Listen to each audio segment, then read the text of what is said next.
Singapore Grand Prix Ferrari collision hands Lewis Hamilton a win. The Singapore Grand Prix started in the rain, and a collision between the two Ferraris and the Red Bull of Verstappen at the start has handed Lewis Hamilton a win.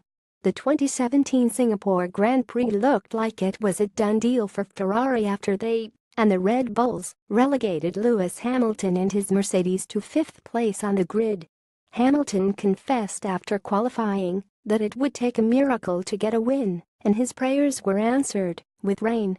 A wet start saw Raikkonen, Verstappen, and Vettel collide as they started, immediately putting out Raikkonen and Verstappen and taking out Alonso too as the aftermath of the collision took out his McLaren at the first bend too.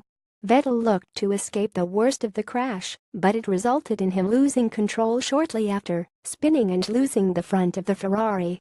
Race over for Vettel, and Hamilton at the front and away.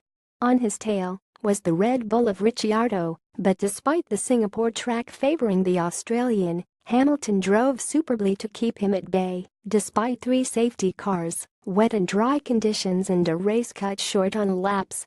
Through it all, Hamilton stayed in control. Ricciardo didn't look likely to take him, and Bottas drove well, to be hard on Ricciardo as the race concluded. But Mercedes must be thanking the gods after a first and third podium finish. Behind the front three it was Carlos Sainz doing a sterling job for Toro Rosso in fourth, followed by Perez in the Force India, Palmer in the Renault, Van Doorn in the McLaren, Stroll in the Williams, Grosjean in the Haas, and the final points to Ocon in the Force India. In the end, just 12 cars finished. Massa in 11th for Williams, and a lapped Wehrlein in the Sauber in 12th, and the damage to Vettel's championship bid, he's now 28 points behind Hamilton, could be terminal.